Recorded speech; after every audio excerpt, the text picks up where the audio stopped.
ज्ञानाञ्जनशलाकया चक्षुरुन्मिलितं येन तस्मै श्रीगुरवे नमः।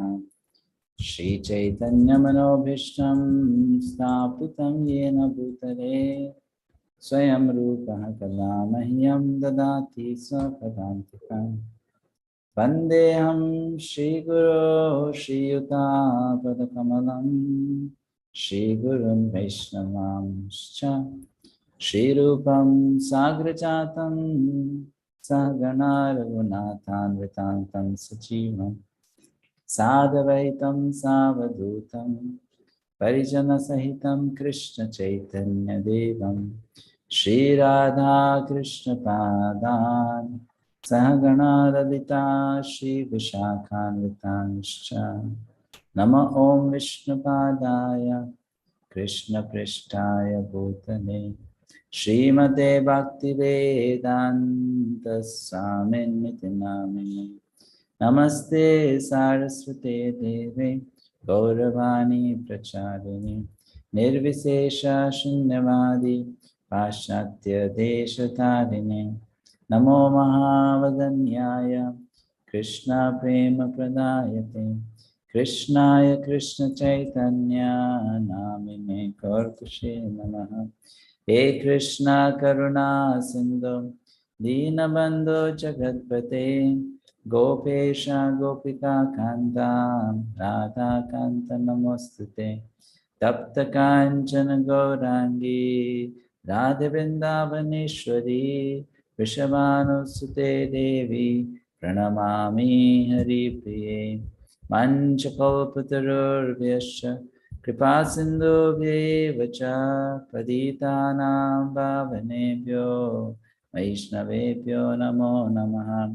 जय श्री कृष्ण चैतन्य प्रभु नित्यानंद श्री अद्वैत गदाधर शिवासादि गौर भक्तवृंद। हरे Krishna Krishna Krishna Hare Hare Hare Ram Ram Ram Hare Hare. So we are going to discuss today 2 or 3 lessons from the course. Before we go to lesson number 5, Guru Padashaya, let's do one quick exercise from lesson number 4, which we almost completed in the day 2. So here we will divide you into groups. They'll give you a small task and you have to discuss amongst yourself. Then you can appoint a group leader while you discuss, and that group leader can later present the points to the whole class. The question is, now in the last session which we had, we discussed about different Iscon gurus, types of gurus, and what are the qualities of someone acting as guru in Iscon. What you have to discuss today is this: what are the dangers of hearing spiritual discourses or reading books of sadhus, whether they are genuine sadhus or they are not genuine sadhus, who are not from within Iscon? So what can be the problem associated with this, how it can affect the individual spiritual life, how it can affect the society of Iscon and stuff. So you have to look at it from different angles. We'll put you into breakout rooms. We'll make 5 rooms and you have to discuss this amongst yourself. Then the group leader of each group can then express the points. Fine? Is the question clear? Yeah. So I give you 6 minutes to discuss this. Request everyone to participate. You can join the rooms, please.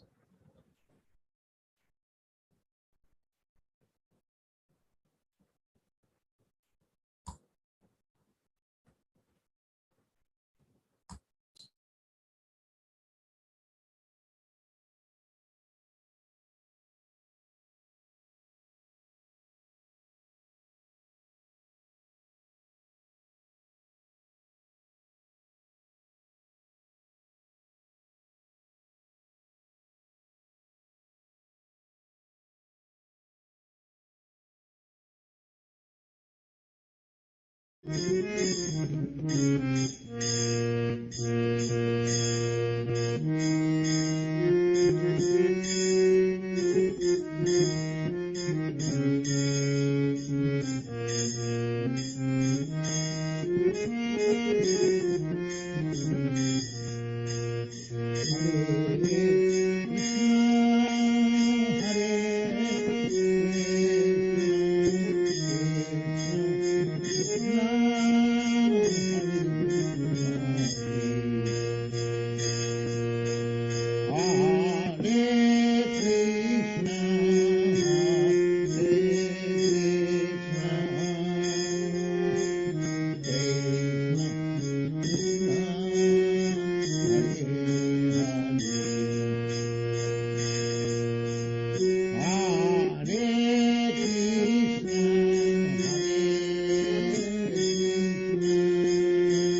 Hare.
Welcome back. So we had 5 groups. Can the group leaders raise their hands? We can call you for sharing your points. Okay. Yes, Pankaj Maurya Prabhu. So you have to unmute yourself. Hare Krishna Prabhuji. If we consider the society-wise, the Prabhupada's main mission and mood will get affected. And second, if we go individually, we get diverged and distracted from our main parampara disciplinic succession. What is the theme? The third point we have discussed is we will not reach our destination as given by Srila Prabhupada. We will not reach the Krishna destination. And the one more point, that's all. Okay, the last one is the long-standing principle. We will not stand on it. All right. Fine, thank you, Prabhu. Annapurna Mataji. Hare Krishna, Prabhuji. Hare Krishna. Prabhuji, the dangers would be there would be confusion and no one-pointedness in our sadhana, and we will not surrender to a spiritual master. We may lose faith with books of reading. We will not read books of Prabhupada, and our parampara being viraha bhava parampara, the mood of the other sadhu, the other parampara would be different. Okay. Chanting will not be proper. Okay, fine. Vijay Narayan Prabhu. Hare Krishna Prabhuji. So we discussed so due to the confusion, the people get frustrated and lose the faith in the spirituality itself. So that will leads to a danger in their spiritual life. And then how it impact ISKCON is there is a point difference in the society, means they will be confused which one is genuine and which one is not genuine. So they will just look into the ISKCON. Might be they will look into the ISKCON, they will not be genuine. This kind of situation also means they will just get a point. So this is a point we have discussed in the group. Okay, thank you. Anita Mataji. Hare Krishna Prabhuji. So we discussed that he's not from parampara. He has not read is not following the Bhagavad Gita as it is. No unity among them, and they can't give the proper message. No rules and regulations. There will be confusion. We can't reach at the final destination, and can't set up a good example. Okay, thank you, Mataji. Thank you. Jai Shri. If you hear someone who's outside from ISKCON, then there's a chance that we will deviate from our philosophy, and there's a chance that we lower down our practice of Krishna consciousness. Because in ISKCON, we chant 15 rounds and follow 4 decadal principles while we get Diksha. But then in the other sampradayas, they're not like that. They are easily given initiation. So we may deviate in our understanding of philosophy and our practice in Krishna consciousness or standard of Krishna consciousness. Thank you, Prabhu. Mahamantra Krishna Prabhu. Hare Krishna Prabhuji, Dandavad Pranam. Actually, in group number 3, there was no discussion, but I want to give my personal view. If you why there was no discussion? I think nobody wanted to take the leadership position, and most of the videos were off.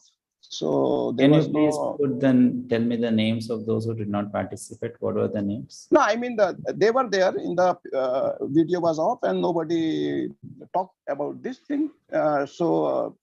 I thought if you allow me, I can give my own personal view. Yeah, please, sir. Yeah, the risk out of the ISKCON, first of all, that mostly what I have experienced, that mostly other societies, they are worshipping the impersonal form of Lord. So we will miss that beauty of Krishna and Radharani, direct worshipping mood. Second thing, that sampradaya also one issue. Maybe most of that what I have experienced, they are not from any sampradaya. It just started from somewhere only. So also we will miss the sampradaya, the value of the sampradaya. Okay, fine. Thank you, Prabhu. Santosh Prabhuji. Hare Krishna Prabhu, from Prabhuji. One thing is the mainly our parampara mainly focus on chanting holy name of the Lord. whereas other parampara is not that. And that one, and it was adding to Annapurna Mataji's point, Prabhu.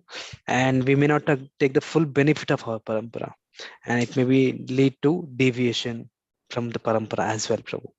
And that's what, Prabhu. And and one more point is mainly the surrender. Will not surrender. Okay. Hare Krishna. Hare Krishna. Thank you, Prabhuji. Yes, Hemant Prabhu, Gayatri Mataji wanted to say something. Hare Krishna Prabhuji. Prabhuji, as if there is a no disciplic succession, it means the person who is going discourse is giving discourse, he is not the representative of Lord Krishna. And as in the Bhagavatam itself, it is mentioned, even the Srila Vedavyas is himself is the incarnation of Lord Krishna. But when he himself compiled the Srimad Bhagavatam without glorifying Lord Krishna, so he was dissatisfied. And even the in Srimad Bhagavatam it is said that without glorification of Lord Krishna, Srimad Bhagavatam means it is a pilgrimage for the crow. So that's why we should not hear. Okay. So Nani Mataji, you have something to add to it?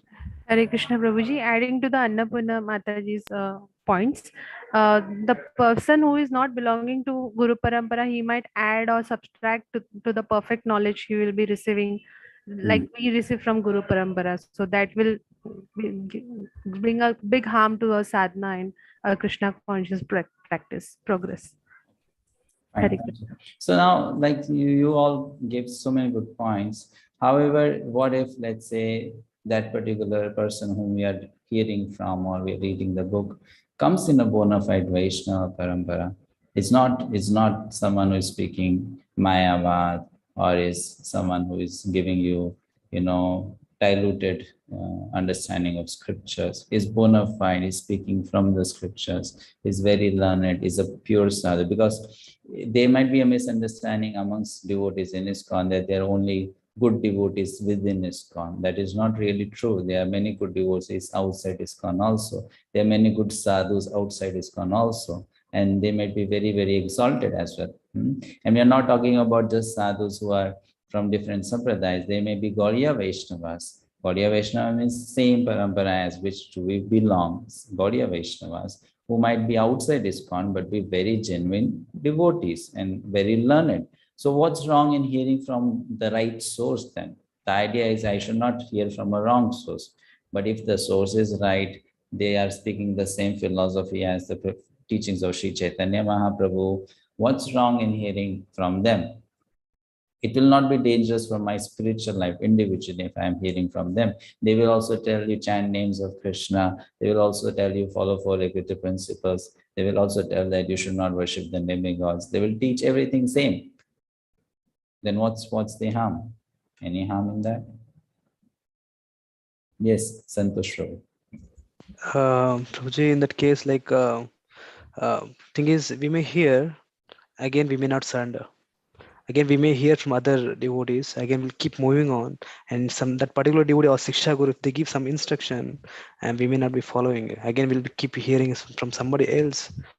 Maybe same parampara, but no, that's okay. That maybe one may be also hearing a lot from one's own guru, Diksha Guru or Siksha Guru, and may not follow.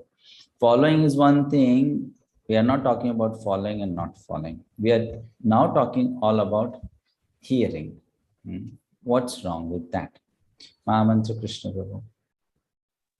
Hare Krishna Prabhuji, actually I have read in the text that our founder Acharya Srila Prabhupada ji has restricted us if they visit our temple from Gaudiya Sampradaya, and even we have to respect them, we have to pay full obeisances, respect to them. That's fine, but I'm asking what is the reason behind that? That I didn't. Okay, fine. So the idea is this. You see, first of all, we should know one thing. We are not fanatic. We are not thinking in any way that ISKCON devotees are only the good devotees in the world. That would be a very, very, childish way of thinking, that only they are good devotees in ISKCON or they are good sadhus only in ISKCON. That is not really true. There are many good sadhus outside ISKCON also. genuine sadhus, they may be belonging to Sri Sampradaya, they may be belonging to Madhva Sampradaya, they may be belonging to other Vaishnava Sampradayas. And some of the sadhus, even if they don't belong to any parampara, they are especially gifted souls who, because of a lot of sadhana and, in their previous lives, they just manifest spontaneous devotion towards Krishna. You'll find many such sadhus in Vrindavan, They don't come in any parampara, but they have some special blessing of Srimati Radharani or Krishna, and that they have such genuine devotion for the Lord. So we cannot make a blanket statement that everyone outside ISKCON is Mayavadi or everyone outside ISKCON is not a devotee. That's a child's way of looking at things. But the main reason that we don't, it's not encouraged that we should hear from somewhere outside is this. First of all, Prabhupada mentioned that if there will be a conflict in the teaching, and that conflict may not be a big conflict, a serious conflict, but even differences in small principles, then our faith will be shaken. Whom to follow, whom not to follow.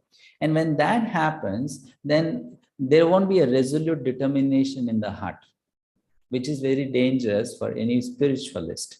I'll tell you I'll give you an example. It's a very easy example to understand. Yeah, mango is a good fruit. Orange is also a good fruit. If you want to grow a mango tree, you have to grow it in a field or in a place where other mango trees are growing. And you want to you have to grow an orange tree, then you have to make it grow in a place where other orange trees are growing, right? If you try to grow a mango tree in between the orange trees, it may not find that required environment there. So when we say joining to a particular parampara, we are cultivating Krishna consciousness or devotional service in a particular spirit, in a particular mood. And in another society or in another association, the mood might be something different. Not that that mood has to be wrong only. It may also be a genuine mood, but a different flavor, a different type of mood. And it may not be nourishing to our personal mood of service to Krishna. So when we say we belong to ISKCON, we also belong to a certain kind of spiritual mood, spirit of service to Krishna, which comes in the Gaudiya Vaishnava line. It's very different from different sampradayas and different acharyas, their teachings. Second thing, Srila Prabhupada, when it comes to ISKCON, he is not only concerned about individual spiritual life, he is also concerned about the society's well-being, because the purpose of ISKCON is different from the purpose of many other genuine sadhus in the society. Other genuine sadhus, they have small good goals. They want to take care of cows, they want to protect the dham, they want to propagate, chanting of holy names, they want to propagate this and that. But Srila Prabhupada has an international goal that every person from every single country of the world should be given a chance, an opportunity, an environment to participate in Sri Chaitanya Mahaprabhu's movement. And to keep that intact, the society has to really have strong principles and one set of teachings to be followed. If there is some kind of confusion, there will be conflicts and there will be factions, there will be division. For that reason, he said that you stick to this, right? So we are not fanatics that only ISKCON is right. That's very wrong way of looking at it. It's not so. ISKCON is good. There are other organizations also which are good. If you compare, yes, the philosophy, the culture, the growth, the success, comparatively might be much better in ISKCON compared to them. That might be there, but not that we don't listen to them just because they are wrong. They are also right in many ways, but it's just a different flavor. It's just a different spirit. So we don't go there. We stick to our own mood of service to Krishna, right? So here Srila Prabhupada talks about it. He gives some quotations are there. We'll read those quotations. Let me just share the screen.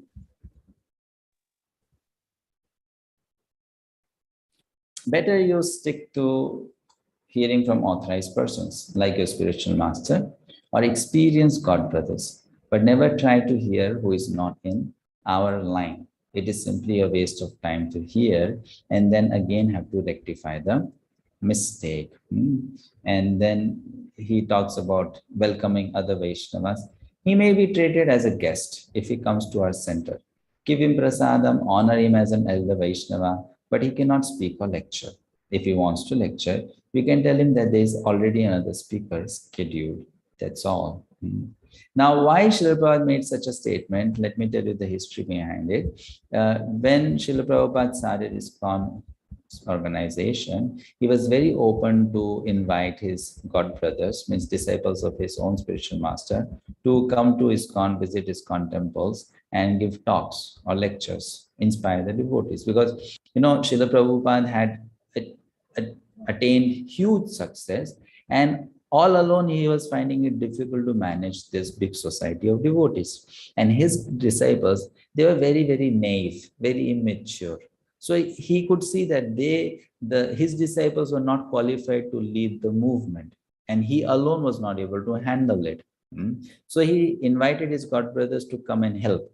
That you come, you take responsibilities, you are very mature, you are experienced, and they were quite exalted also, and let's cooperate and work.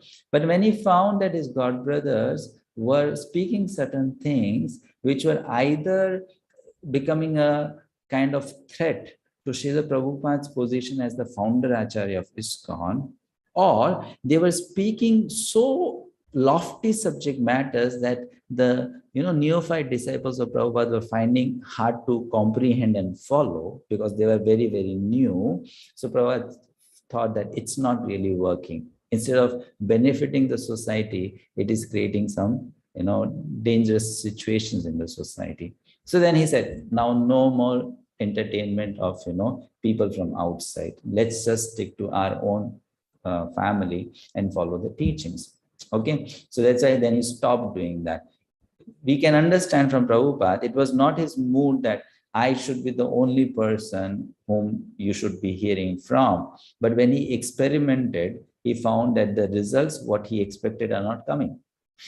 Some contrary results are coming. So then he said, better he decided that let's just stick to our own group and follow the teachings accordingly. We may not be correct fully, but we'll learn and grow.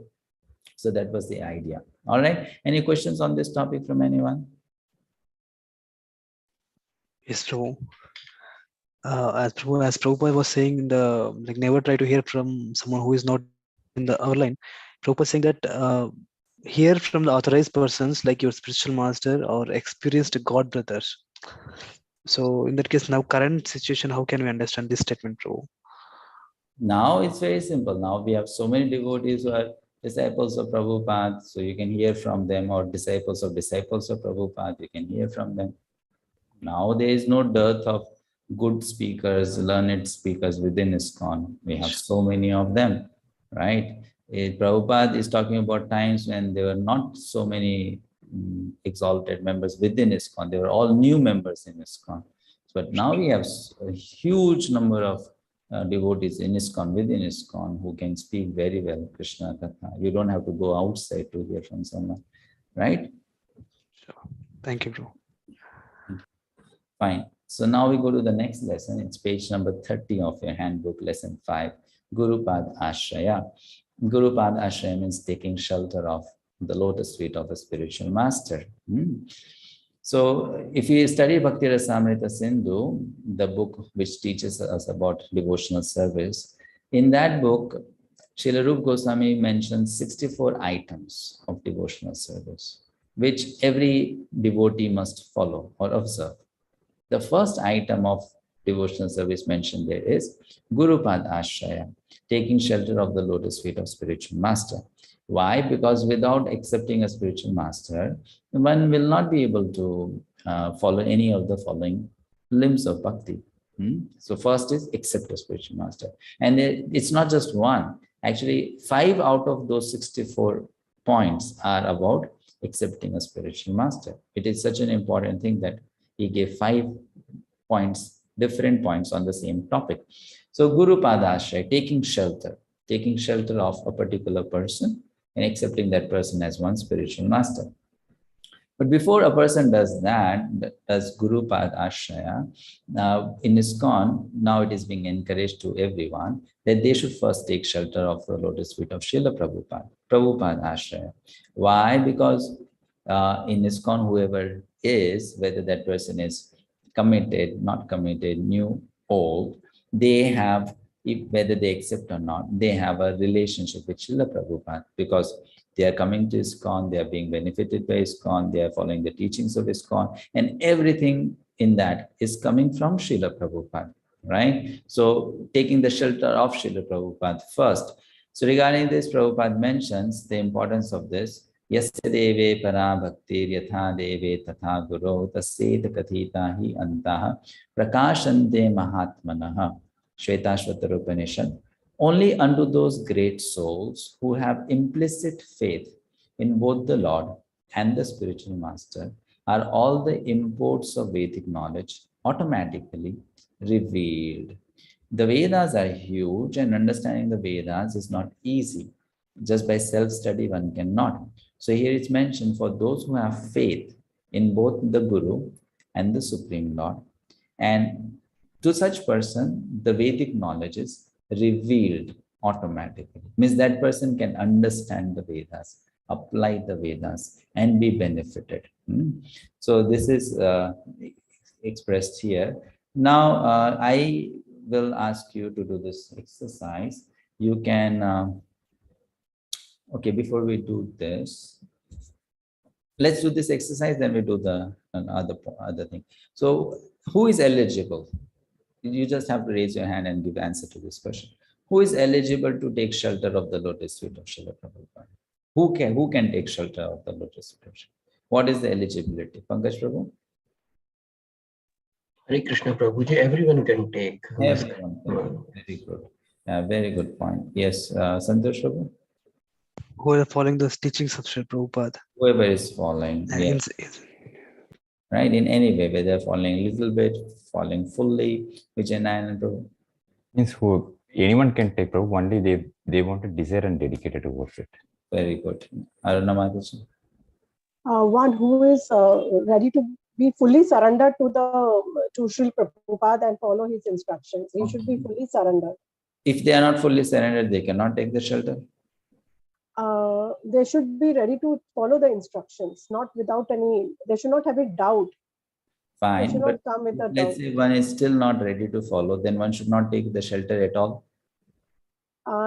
They may not be fully surrendered, but they should have. I'm not asking that whether they are fully surrendered. I'm asking whether they should take shelter or not. They should take shelter because if they are neophyte or if they are having any doubts, their doubts or their confusions will be removed. Okay. But you see, when a person will join newly, that person will definitely be neophyte. A new person cannot be exalted person or exalted Vaishnava. A new person will be neophyte only. Correct? So when we say taking shelter, it doesn't mean that one has to become pure to take shelter. One must just have the eagerness to follow. If one has that eagerness to follow, whether one is able to follow or not follow, one can take shelter. And then as one takes shelter, then slowly, one will grow in that shelter.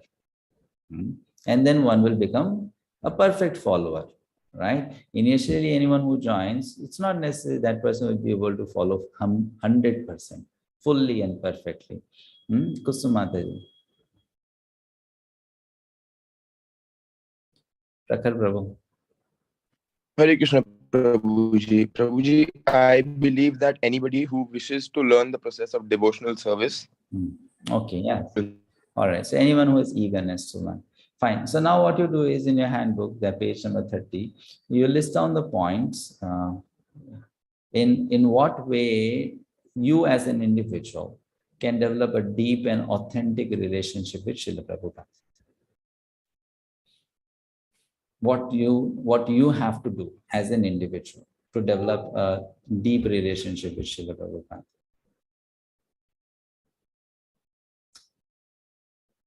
You have to write this for yourself. Write it for yourself.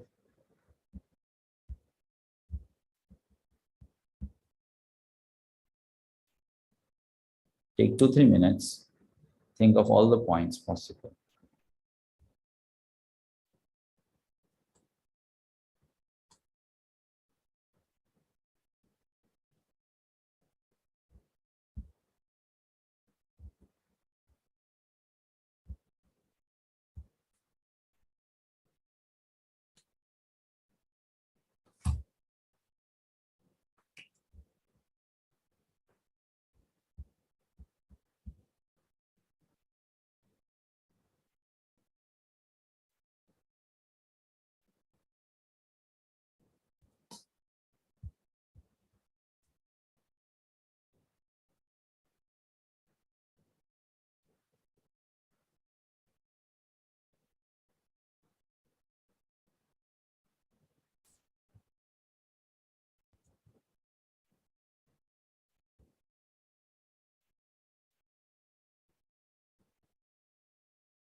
Is everyone done? Yes? Okay, fine. So we'll take your points later. Padashaya. As the founder Acharya of the International Society for Krishna Consciousness and the preeminent teacher and ultimate authority within our society, Srila Prabhupada has a unique relationship with every ISKCON devotee. So what should be done is, when people get associated with ISKCON, we must instruct them, or we must inspire them, guide them to first take shelter of Srila Prabhupada. And how they can do that? They can do that through the ways you have mentioned in your handbook. In these ways, that can be hear the lectures of Srila Prabhupada, read the books written by Srila Prabhupada, watch the videos of Srila Prabhupada, read about the life of Srila Prabhupada. ISKCON members shall choose when and from whom they wish to request initiation, and they must focus their attention on Srila Prabhupada as the founder Acharya. Another point, after chanting the pranam mantra of one's Diksha Guru, all the grand disciples and future generations should at least chant the first of Srila Prabhupada's pranam mantras while offering obeisances. I hope you know what is a pranam mantra. For every Vaishnava, exalted Vaishnava, there is a pranam mantra which you chant while you offer obeisances to them. So for Prabhupada, it is Namo Vishnu Padaya Krishna Prasthaya Bhutale Srimate Bhakti Vedanta Swaminiti Namani.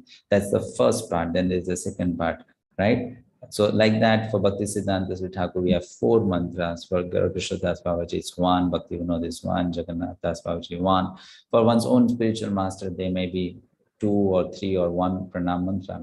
So it's mentioned that as we chant our spiritual master's pranam mantra, we should also chant Prabhupada's pranam mantra. And every devotee, at least who is doing this ISKCON Disciple Course, should memorize, if we have not memorized, Prabhupada's pranam mantra. and then chant it, whenever we offer obeisances to Prabhupada or to the deities. You can chant it 100 times in a day. There's nothing wrong about it. Because when you chant the pranam mantras, it solidifies your surrender to that person. It's not just a ritual, it is actually very strengthening. So one should do that. So that's called Prabhupada Ashraya. And we should encourage devotees to do that. Initially, to have developed strong faith in Srila Prabhupada. After that, after they have done that, when they are deeply rooted in that, then they can go to the next one, which is taking shelter of the spiritual master. Now, here we want you to contribute in this regards. Let's say a person joins ISKCON, is a new member, and is slowly taking interest in Krishna consciousness, picking up the principles, chanting Hare Krishna Maha Mantra. At that point, if we start applying pressure on that person, now you should take initiation, quickly, just in 6 months or 1 year or 2 years, as fast as possible, you should take initiation, because without taking initiation, spiritual life does not begin. If we start applying pressure on that person, or we start applying pressure on that person that you should take initiation from my own guru, because I introduced you to Krishna consciousness, I trained you, I helped you, so that's why you should take initiation from my guru is the best guru, is very special, this and that. What ill consequences that may lead to in future? What may happen if we do that? What is your answer to that question? You can kindly contribute. I don't know if you have experienced such things in our society. Some of you might have. Mahamantra Krishna Prabhu. Hare Krishna, there is a very big chances that he will leave the society. He will, like I faced recently in Lucknow. I introduced one person in the Krishna consciousness, but from the temple itself, some devotees, they are pressurizing for different activities, which he is not really capable to follow up. Now he called me actually 2 days back.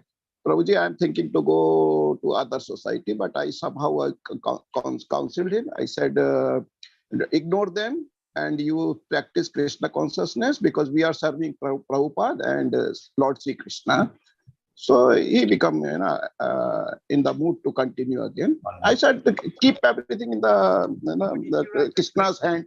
Lord Krishna will take care of us. Thank no, you. you're right. Yeah. Thank you. Yes. Yes. Someone else. Vijay Narayana Prabhu. Yeah, Prabhu. So it will create a bad impression. That person will think about whatever the things which we are doing in a way of which we're teaching maybe it is wrong. They will think in that perspective.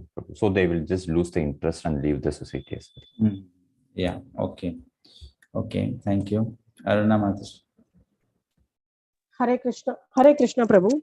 Prabhu, if someone who has come into the Krishna's consciousness, and if he's been forced, or if he takes a decision or he takes any action prematurely, without giving a proper thought to it, he will not be taking a mature and a balanced decision in his spiritual path.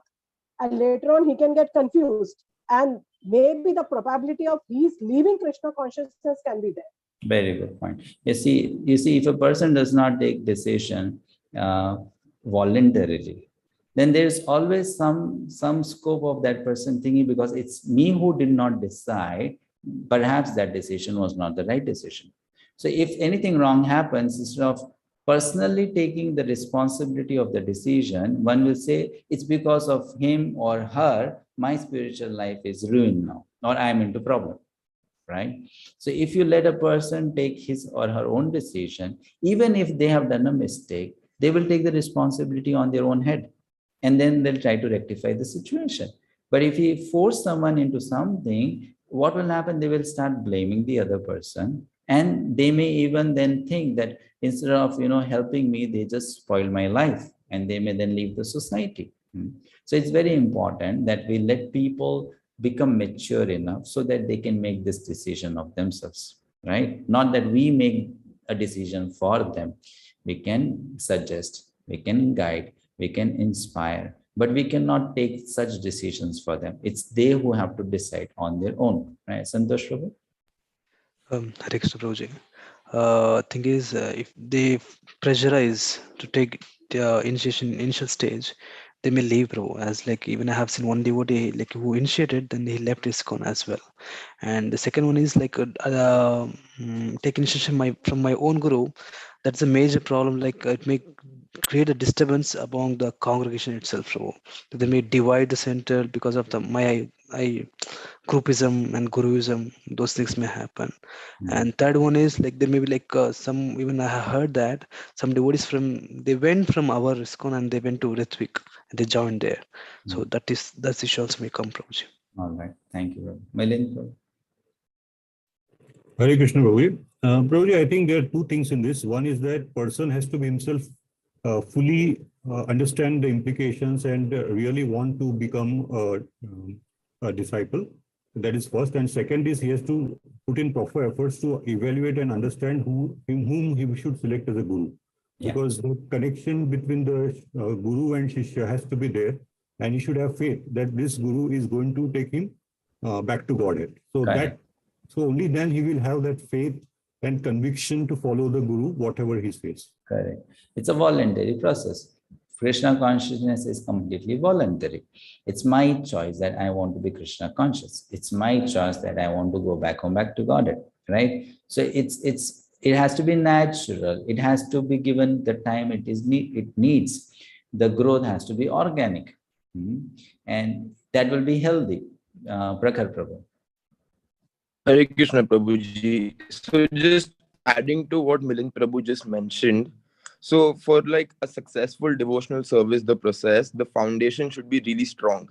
And I believe there's a connection with the spiritual master that should come naturally and not be forced upon someone. Right. That will make the process a lot more smooth and just indulging for the devotee. So I believe it should be very natural rather than being forced upon. Thank you. So it has to be natural. Giving an example, like Srila Prabhupada personally gave this example. He said, when a boy is of age and is ready to get married, the boy may take suggestions from different people, from father, from mother, from friends, about who are the good girls, from whom he can choose one to get married.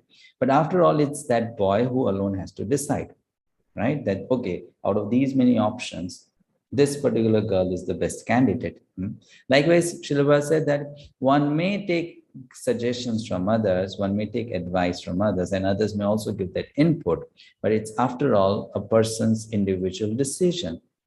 With whom? Because as you say, as Prabhupada gave that example, getting married is a question of one life, right? But accepting a spiritual master, it's of life, not just one life, it's of eternity. It's a relationship for eternity. So how much cautious one has to be before entering into such relationship? That can I maintain this relationship for such a long period of time? Is it possible for me with this particular individual? So one has to develop that faith and trust slowly, gradually. It has to be given its time, its space. However, some people, they do not understand this. And what happens is, as conditioned souls, it's natural for us to start controlling others. So when we are bringing people to Krishna consciousness, we may start, controlling them in subtle manner, that you should listen to what I say because I helped you, I guided you, I trained you, I gave you everything, So let me also make this decision for you. And that person may not directly tell the devotee on face that you should take initiation from my own guru, but it may be passed on indirectly. It may be given indirectly. So one has to be very honest, and one should have a very broad understanding that it's not just that only my guru is a bona fide guru. There are so many bona fide spiritual masters within the organization, right? And we are one family. It's not that only my guru and our spiritual family is the only family. The whole ISKCON is one family with Srila Prabhupada as the head of that family. So it doesn't matter whether someone takes initiation from my spiritual master or some other spiritual master. It's just one family. Those who have come up in a big family culture, where you have uncles and aunts. You know that cousin brothers and real brothers, they almost have the relationship in a way that they are actually real brothers. Not so much difference is seen that this is cousin, this is real, if they have experienced that kind of culture. Same thing can be done in ISKCON, but people will have to broaden their mindset. That it's one family. It doesn't matter whether it's my spiritual master's disciple or another spiritual master disciple. At the end, we all are following Srila Prabhupada. That has to go inside very much. Also, they need to understand that we will not make our spiritual master happy just by bringing people to our spiritual master and increasing his disciples. Some people think so, that let me increase disciples of my spiritual master, in that way my spiritual master will become happy. Our spiritual master would become happy if we are able to genuinely help someone become a better devotee, get closer to Krishna.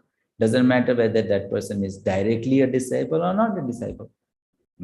So this thing has to be very nicely understood, that we don't have any right to control the life of any other devotee in whatever manner, whether that person is junior to us, whether that person has been brought to Krishna consciousness by us. We don't have any right? We cannot control someone's lives, someone's decision. We should give them their space. We should give them, we should give them the opportunity to decide for themselves. This is what even Lord Krishna does. He is doing that in Bhagavad Gita. After instructing the whole Gita to Arjuna, Krishna is not telling Arjuna, you must follow what I am saying. He tells Arjuna, I have told you everything. Now you decide what you want to do. Right? Although the Supreme Lord can enforce his decision on Arjuna, he has all the right to do so. But he's giving choice, freedom to Arjuna. You decide, you want to follow, you don't want to follow. Same thing, we later on, when we become preachers or we become little senior involved, we should also do for those who are new members of the society. Give them the chance to decide. Let them decide on their own. Who can be my spiritual master? Fine? Guru Padashaya. So basically, in the life of a devotee, one can get nourishment or one can get shelter from these three sources. One is Srila Prabhupada, the other is one's Siksha Gurus, or the other is one's Diksha Guru. And we must note one thing, that one can feel the connection, the spiritual connection, in greater amount with any of these three. It's not necessary that one has to have the greatest connection with one's Diksha Guru only. One can be initiated by a bona fide spiritual master within the society, but one can feel that I feel special connection with Srila Prabhupada because he is a preeminent Siksha Guru. There's nothing wrong about that. Or one can feel that special connection with one's other Siksha Guru other than Diksha Guru. There's nothing wrong about that. Or one can feel that special connection with one's Diksha Guru. Why? Because all three of them are helping and supporting. How can I say that this person's contribution is more than that person's? Can you calculate? Can you evaluate? No. Srila Prabhupada's contribution can be much more than the contribution of the other two. In fact, actually looking at it honestly, his contribution is the most anyway, because he has given everything. He has given the temples, he has given the process, he has given the books, he has given everything. So one can feel that connection, that strong bond anywhere, and we should be open to accept it. It's just like in a family, sometimes a person may not have that close relationship with one's own father, but one may have a very sweet relationship with one uncle. It happens many a times. It doesn't mean that one is not respecting one's father, but that heart to heart, that bonding, it may be with one's uncle more. And the father will also appreciate, not that, oh, why you love my younger brother more than me, why you are always, with your uncle, why you are not spending time with me. He will accept it openly. That's fine, no problem. Likewise, one will have good relation and respect for all, but one may feel that special bonding with someone who is not maybe one's own Diksha Guru, who may be just one Siksha Guru, or one may feel that special bond with Srila Prabhupada, and we should be open to that idea. We should accept it. It can be either way, fine? So because a particular devotee gets benefited from all these members, from all of them. So Prabhupada explains, sometimes a Diksha Guru is not present always. Therefore, one can take learning, instruction from an advanced devotee. That is called Siksha Guru. Siksha Guru does not mean he is speaking something against the teachings of the Diksha Guru. He is not a Siksha Guru. So Siksha Guru's teachings and Diksha Guru's teaching, they should match. There should not be any conflict. It should be the same.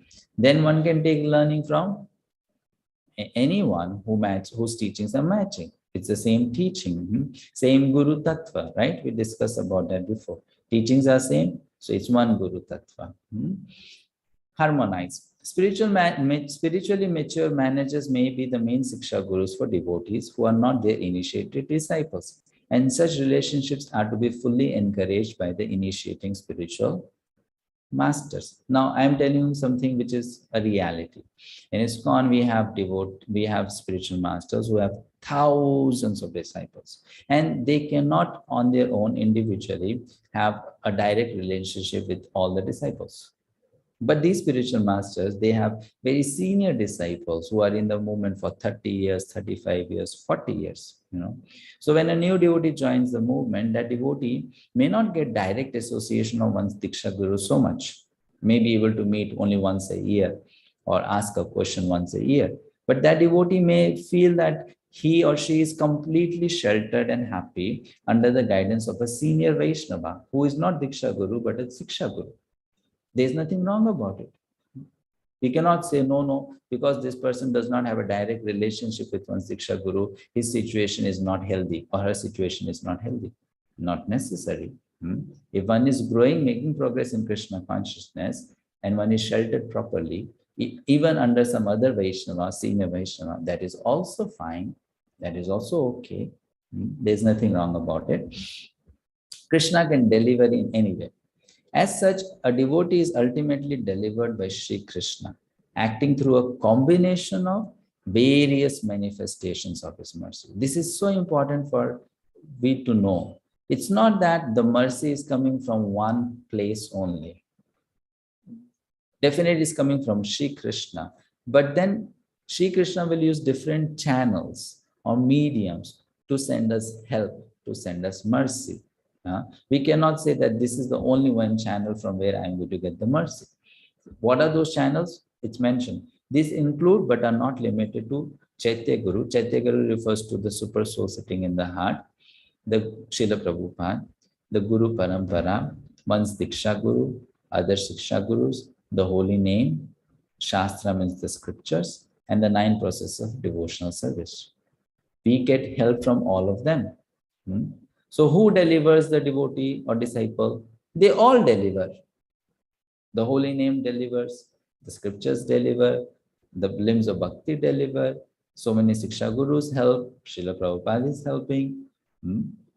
So one has to develop that broad understanding. I will get help from anywhere. Take shelter of a bona fide spiritual master. For spiritual advancement, the easiest path is to take shelter of a bona fide spiritual master and to serve him with heart and soul.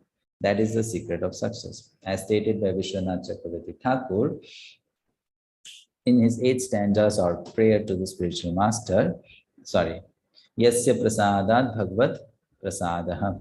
By serving or receiving the grace of the spiritual master, one receives the grace of the Supreme Lord. A sincere disciple, simply by serving a bona fide spiritual master, can achieve all the mercy of the Lord. All right. Yes. So this lesson gets over here. Any questions from this lesson? Milind Prabhu? Prabhuji, what is Chaitya Guru? What Chaitya Guru means, it refers to Paramatma, the super soul in the heart. Chaitya. Thank you. Okay. Any other question?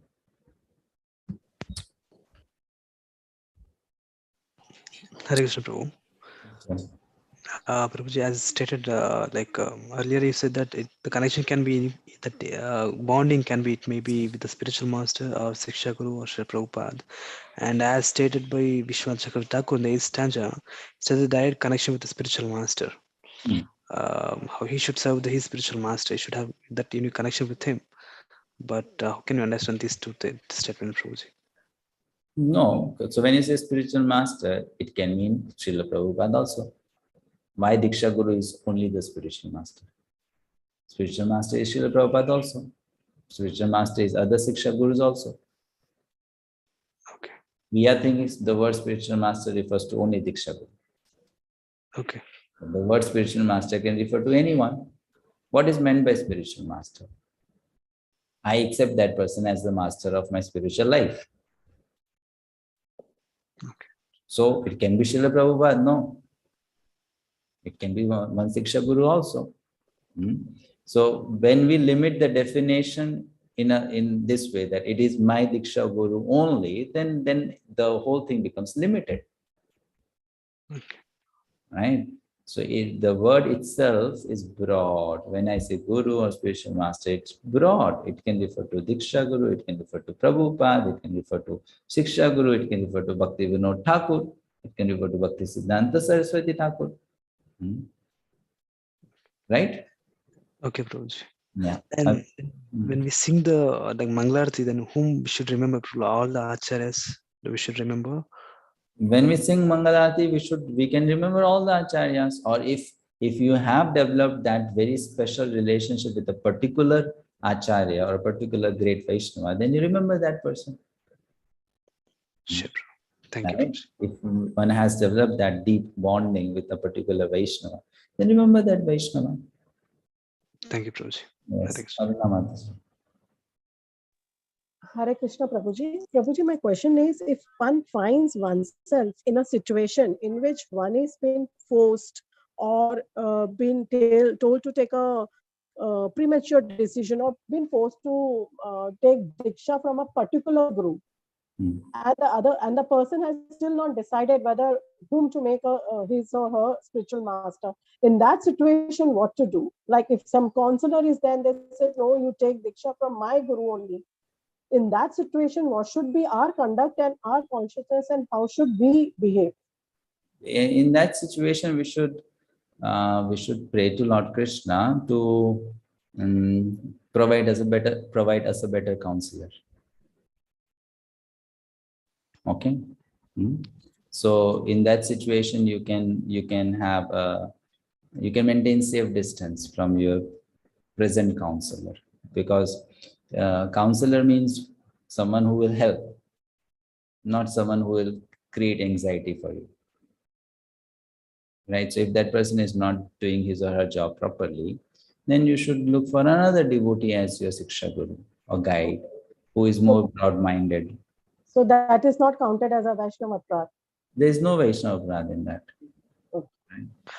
Because Prabhuji, in that case, because they also have helped, like even also they also become a Siksha Guru, but in that case, we accept them as Siksha Guru, but in few things it's not be So not guided. that is, see, it's very simple to understand.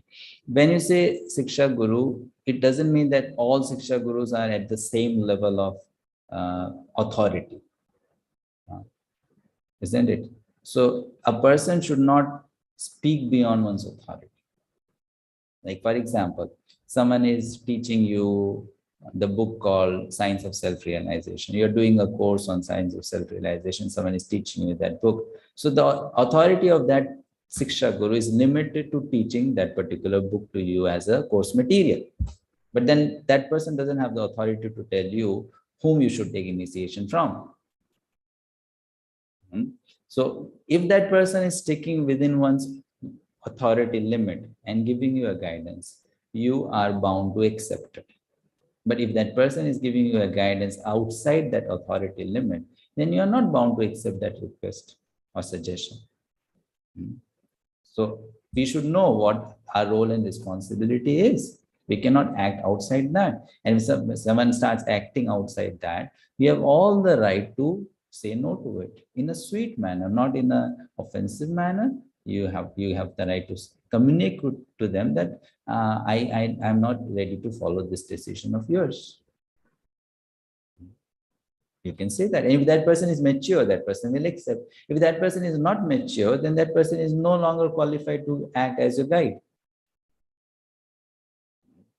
Then you can say, thank you so much for whatever you have done for me. I'll always remain grateful to you, but I cannot follow your guidance anymore because it's not good for me.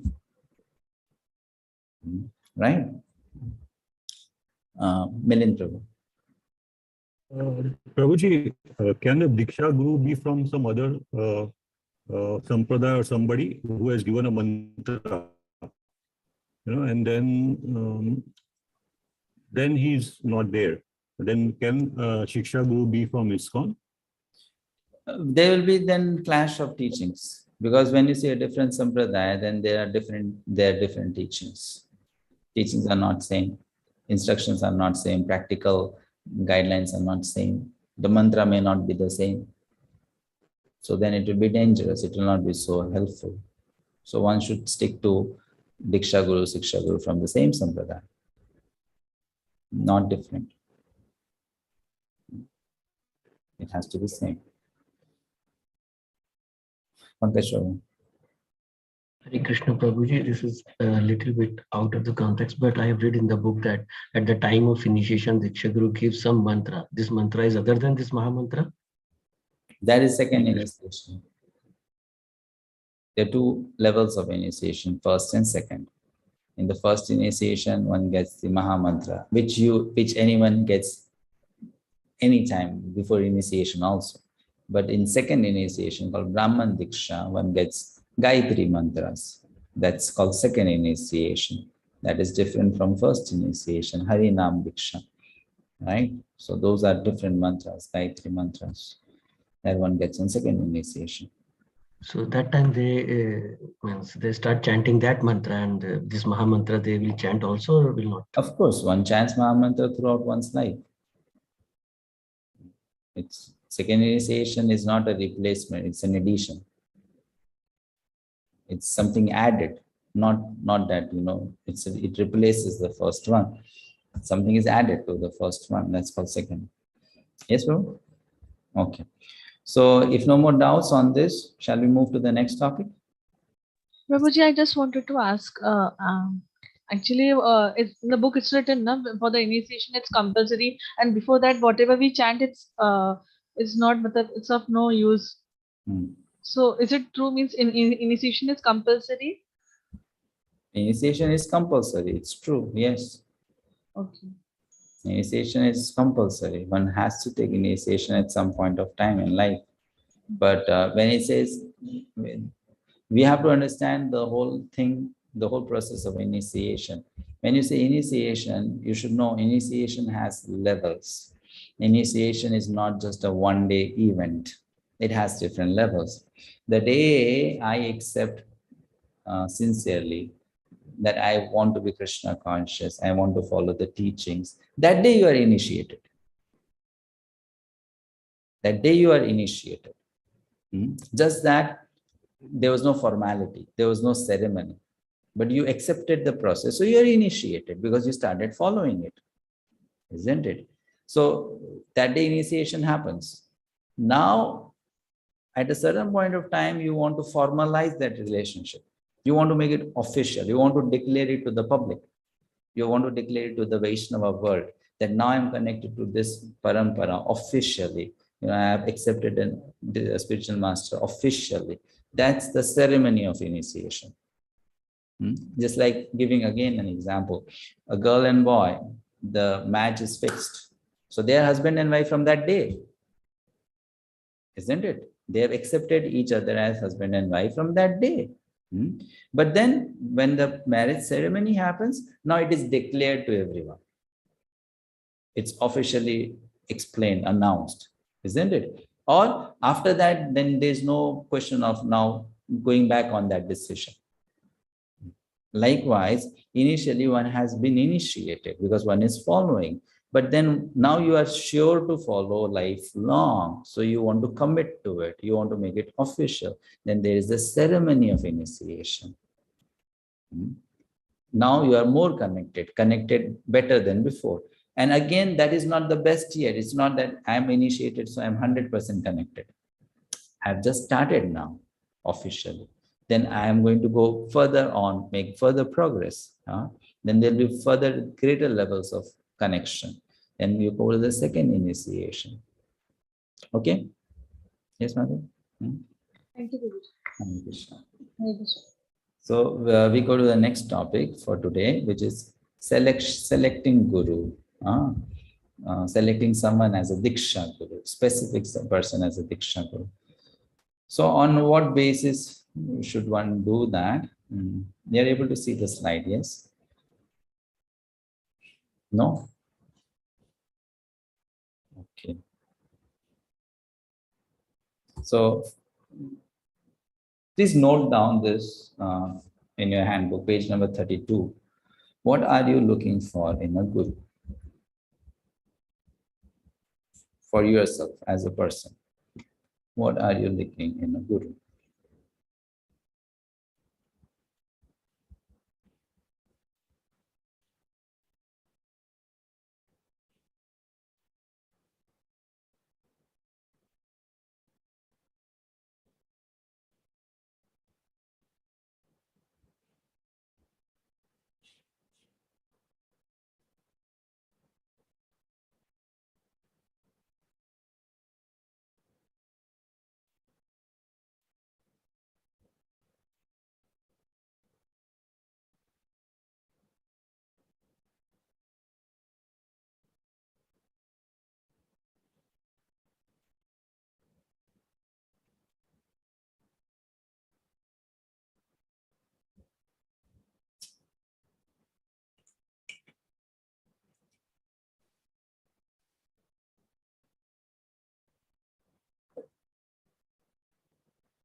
Everyone done? Yeah. So qualifications of a bona fide spiritual master. Vacha vegam manasah krodha vegam jivva vegam udaropastha vegam etan vegan yo vishaheta dhiraha sarvam apimam prithvim sashishya. Next of instruction, Upadeshamrit, verse 1.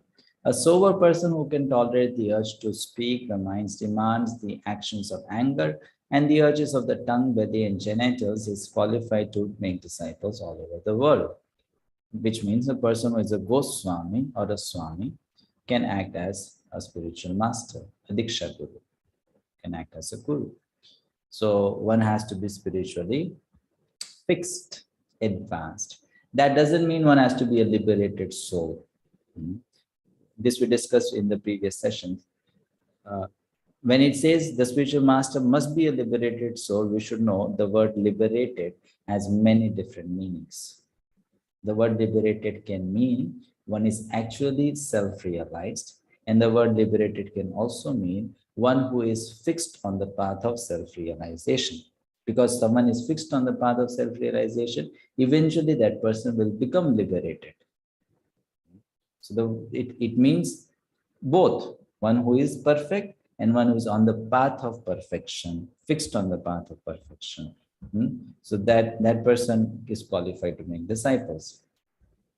Achara prachara namera kara dui karya tumi sarva guru tumi jagatera arya Chaitanya Charitamrita, you simultaneously perform both duties in relation to the holy name by your personal behavior and by your preaching. Therefore, you are the spiritual master of the entire world, for you are the most advanced devotee in the world. So a spiritual master should have good achar, good character, and good prachar, good preaching, both. That person can act as a spiritual master. Personally good character, and also then guiding people properly in their Krishna consciousness, right? Kiva vipra kivanyasi shudra kena na ye Krishna tattvaveta say guru hoy. Whether one is a Brahmana, a sannyasi, or a Shudra, regardless of what he is, he can become a spiritual master if he knows the science of Krishna. So it doesn't matter on which caste one belongs to and which varna one belongs to, ashrama one belongs to. If that person knows the science of Krishna perfectly, that person can become guru.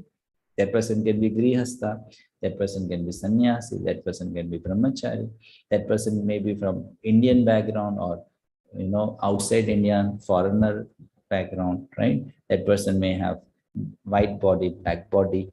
That person may be born in a mlecha family, means those who were eating flesh before, or that person may be born in a Brahmana family. Doesn't matter. If that person has become pure by practicing Krishna consciousness, knows the science of Krishna, can become guru. Even without any qualifications, one can become a spiritual master. How? Now the process is, Chaitanya Mahaprabhu says, Amar Agyai, on my order. That is the crucial point. One does not become spiritual master by his own whims. That is not spiritual master. He must be ordered by superior authority. Then he is spiritual master. Amar Agyai. Just like in our case, our superior authority, our spiritual master, he ordered me that you just try to preach this gospel, whatever you have learned from me in English. So we have tried it, that's all. So who can become a guru? Someone else who is his guru tells him or her, now that you become a guru.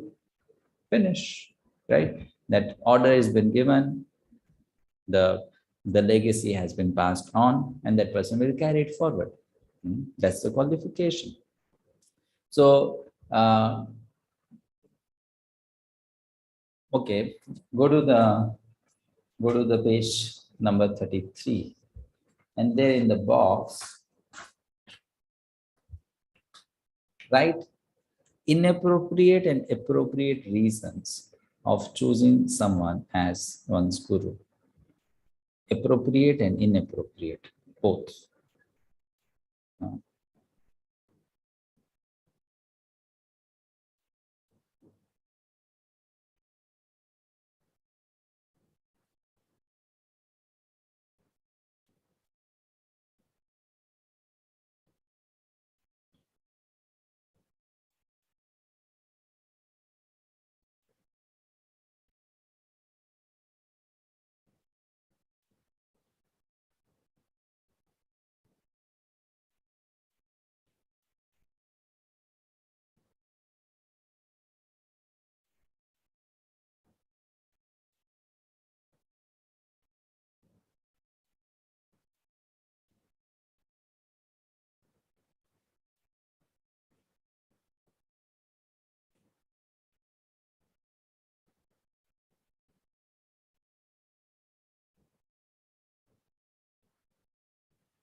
Can someone mention some of the inappropriate reasons, one by each devotee?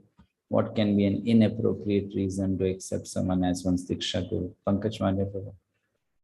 Krishna Prabhuji, inappropriate way of whimsically following other devotee and without taking time to comprehend, do I am ready to follow the instruction of the Guru.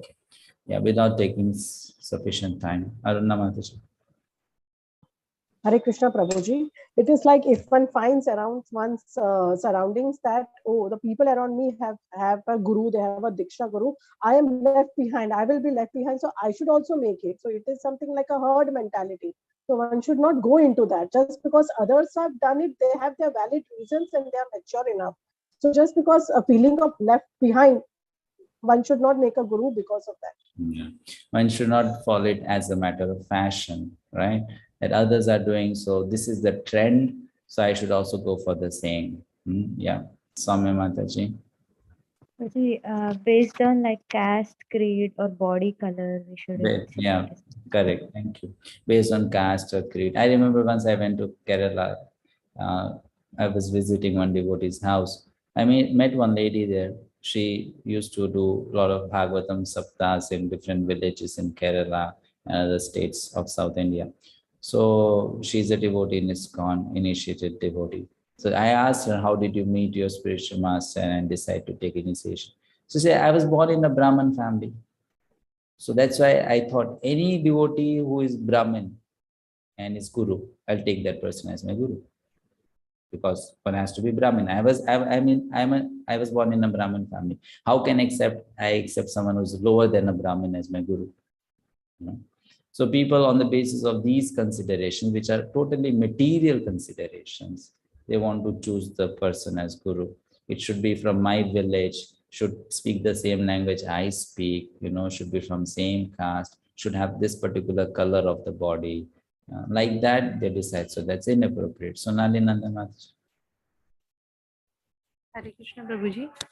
There might be a silly reason that this so-and-so guru has many followers. Yeah, it's a popular guru, right? Popular, very lot of followers are there. So that's why I should do that. But then they don't understand. If you really accept a popular guru as your guru, you won't get much time from him or her. Right? Because then how will that person manage to give you time? There's so many followers. So that's again a wrong way of looking at it. Yes, Prakhar Prabhu. Yes, Prabhuji. Someone may look at it as this spiritual master serves at a temple which is very close to my place, so I should approach him because it is easy. Yeah, all the devotees in this temple are taking initiation from a particular spiritual master. So I should also take the initiation from the same spiritual master, right? So one can think like that. Or one may think this spiritual master gives initiation just in 1 year. The other one makes you wait for 5 years. So I want quick initiation. So let me go for this option. Or other considerations, looks good, sings well, speaks very softly, doesn't ever shout at the disciple, doesn't ever chastise the disciple. So let me choose a spiritual master who will never ever tell me that I'm wrong. Will always say, yes, we are the best disciple. So I want to have that kind of spiritual master. Or my counselor is his disciple, so let me take that person as my spiritual master. So these are wrong ways to judge. These can be additional points, right? Plus points also, but these are wrong ways to finally judge. The proper way to judge is, first of all, that person should be bona fide. That is one important thing. Second thing is that, how is my relationship with that person developing naturally? Do I feel that I can surrender to that person fully? Do I have that confidence that this person will actually take me back home, back to Godhead? That's the real criterion, isn't it? Like I told you about that boy looking for a girl to get married. There may be 100 girls qualified to get married to that one boy, right? If you look about qualification, that there may be 100 girls or 1,000 girls, but then he has to choose one out of them, not just on the basis of whether that girl is qualified or not. There's a personal choice also, whether our attitude, our nature, our aims matches or not, our culture matches or not, right? Isn't it? Likewise, there may be hundreds of devotees who are qualified to become someone's Diksha Guru.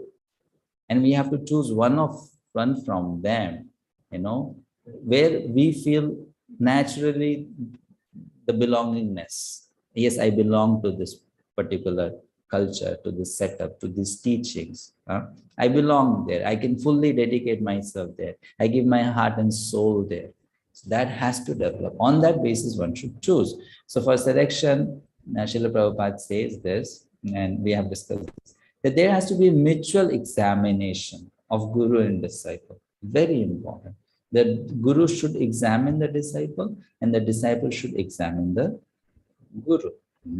So there is a period of 1 year which one should take to actually come to this decision. 1 year of examination by the guru, by the disciple. Why is it needed? Because if it is not done like this, it may lead to some problems in future. I'll not take your answers for that. We'll just go to the next slide. Selecting guru. So therefore, the process is, before accepting a guru, one must hear him at least for 1 year. And when he's convinced that here is actually a guru who can teach me, then you accept him. Don't accept whimsically. Don't accept whimsically. Okay. The scriptures recommend that both the spiritual master and the disciple place each other under strict scrutiny before mutual acceptance. Strict scrutiny means you observe very strictly. The disciple should observe the guru, and the guru should observe the disciple.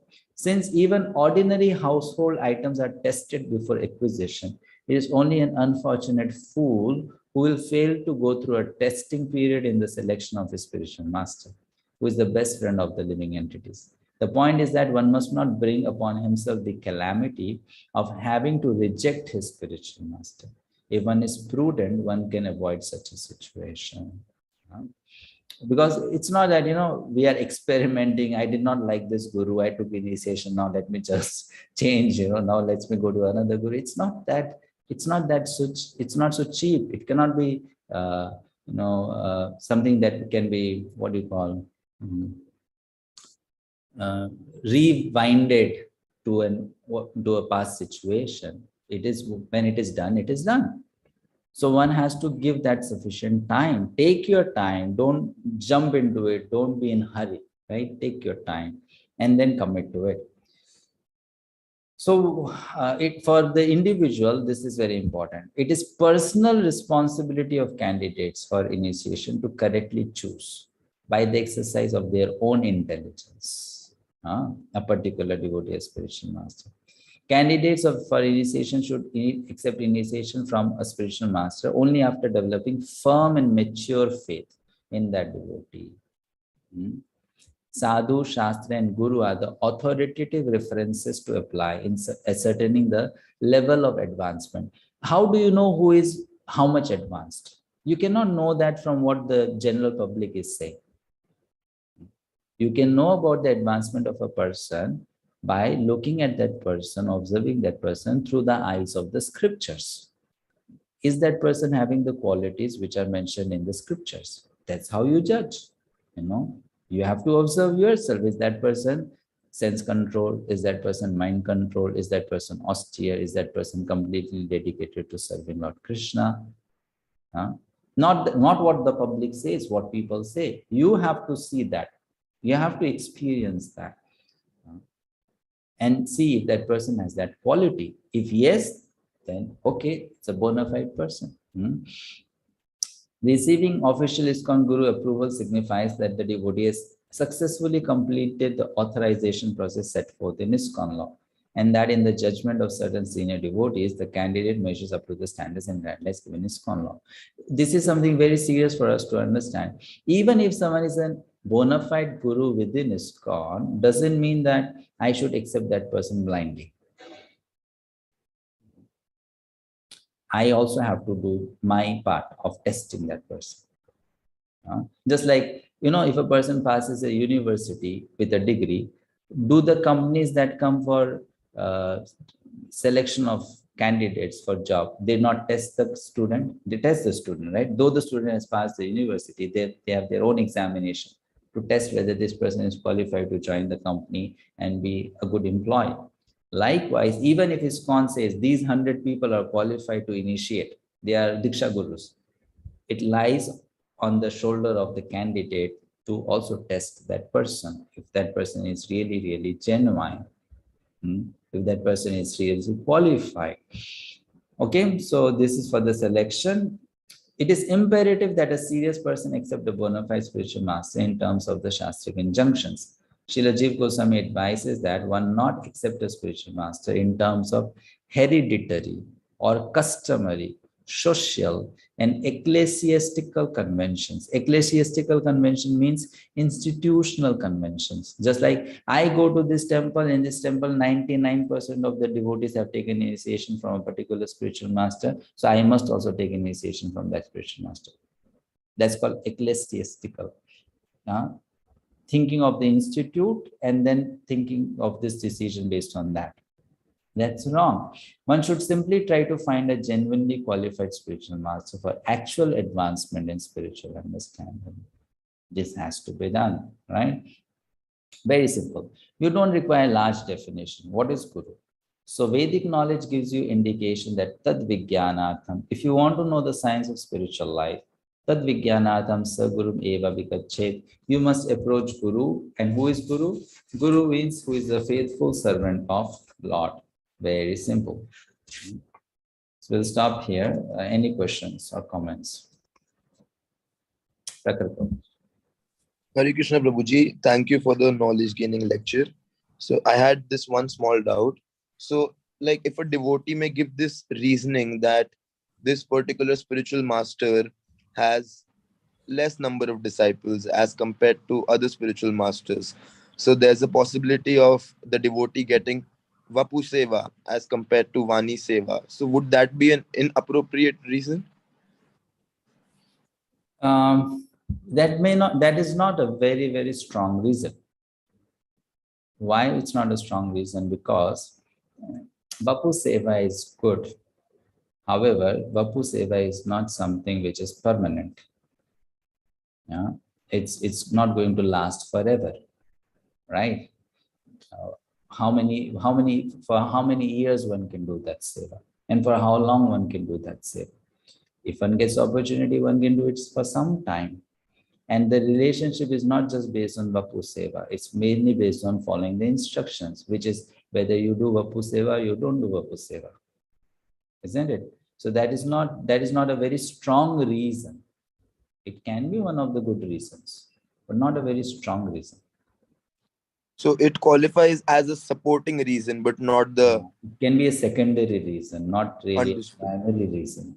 Understood, Prabhuji. Thank you so much. Because Vapu Seva is not a very strong connection actually. Seva is 24 hours a day. And one cannot do Vapu Seva 24 hours a day. Yes, Prabhuji. Right? So one can get some opportunity, then one can do. Vijay Nayan.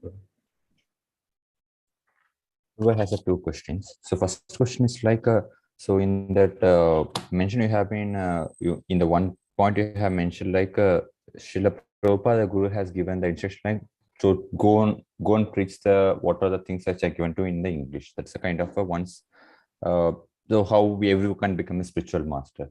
So what about the self-realized soul categories, Prabhu? So one has been a self-realized also, some of the souls. So they also become a spiritual masters. I did not get your question, Prabhu. I didn't get your question. What exactly you want to say? Hare Krishna. Are you frozen, Prabhu? Okay. Maybe I'll come to him again. Hemant Prabhu, Gayatri Mataji. Yeah, Hare Krishna, Prabhuji. Hare Krishna. Hare Krishna.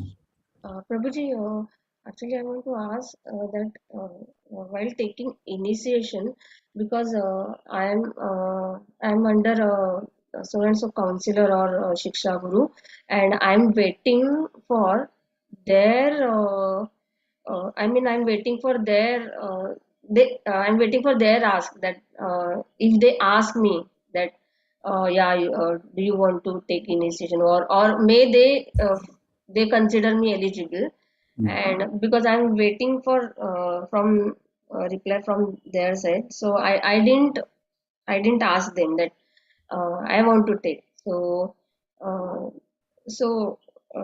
is how it is? Should we go and approach and tell our desire of taking initiation, or should I wait for Shiksha Guru? It all depends on what kind of relationship you have with your Siksha Guru. You see, if you have that kind of strong faith and trust upon your Siksha Guru, and because of, as a matter of etiquette, you are waiting for them to tell you, now you are qualified to take initiation. There's nothing wrong about it. It's all about how you see your Siksha Guru. If you see that, okay, this is what is expected from you and you are doing it not voluntarily but under some pressure, then that's not good. But if you are doing it voluntarily, you are very satisfied. Whomever you have accepted as your Diksha Guru, you have within your mind accepted someone. If you are satisfied with that relationship, you are making progress, then you wait for them to tell you that now you're qualified to take initiation. So it will vary from individual to individual. The main point is that if I have taken shelter of a particular person, I should feel sheltered. If I am feeling sheltered, then you are fine. If you are not feeling sheltered, then you need to, look into it deeply and consider, right? So, like here, for example, some no one can say because some people will tell, no, you need to have a very, very strong direct relationship with a particular guru, then only you will feel the shelter. It's not necessarily true. Taking example of Srila Prabhupada had around 5,000, 6,000, 7,000 disciples. And not all of them had one-to-one relationship with Prabhupada, but they felt completely sheltered at the lotus feet of Srila Prabhupada. And many of the current ISKCON big stalwart preachers, leaders, gurus are those who hardly met Prabhupada. They hardly, got a direct instruction from Prabhupada. Taking examples, I can even take names, like for example, His Holiness Radhanath Swami Maharaj. He has spent such small amount of time with Srila Prabhupada. His Holiness Niranjan Swami Maharaj, he never met Prabhupada. There are so many of them. They never got any personal association with Prabhupada, but they became one of the best disciples of Prabhupada, isn't it? So it's all about I as an individual, how much I feel the shelter. If I feel the shelter, I'm properly situated. If I don't feel the shelter, then I have to question, go deeper into it. So if in your present state, you feel you are sheltered, you don't feel there's any hurry, you can wait, let that, instruction come from the higher end. There's nothing wrong about it. As a matter of etiquette, you can just wait for them to tell you, take initiation on this particular year, next time, like that. However, the relationship with the Siksha Guru should not be very, very, it should not be so much like, I would say, a very strict teacher and a student. There should be some friendly dealings also. So you can even express sometime. It's not that you have to wait only. You can express in a friendly manner that I would like to take initiation. You can put that in their ear, that, okay, I feel like taking initiation, because sometimes it may happen, just like you are humble, the Siksha Guru also may be very humble and may never tell that you should take initiation. That Siksha Guru might be thinking, let this person decide for herself when she wants to take initiation. So you can convey it, you can express it, right? Thank you, Prabhuji. Okay, thank you. Hare Krishna. Hare Krishna. Any other question, please? Okay, so we shall stop. See you tomorrow at 5:30. And one request, some of you did not do very well in the quiz one. Make sure you don't do the same for coming quizzes, right? Go through the handbook nicely and attend the class as well. And don't make this course just, out of formality, you are attending it because you need to get the certificate to take initiation. This course, whatever we study in this, is something which will help us throughout our life. It's very important. Actually, we are not taking you throughout the handbook, but I seriously recommend that you go through each line in the handbook. Everything is so important. What is put in this handbook, it explains to us many things about ISKCON, about initiation, about different types of gurus, and that will come to our help throughout our life.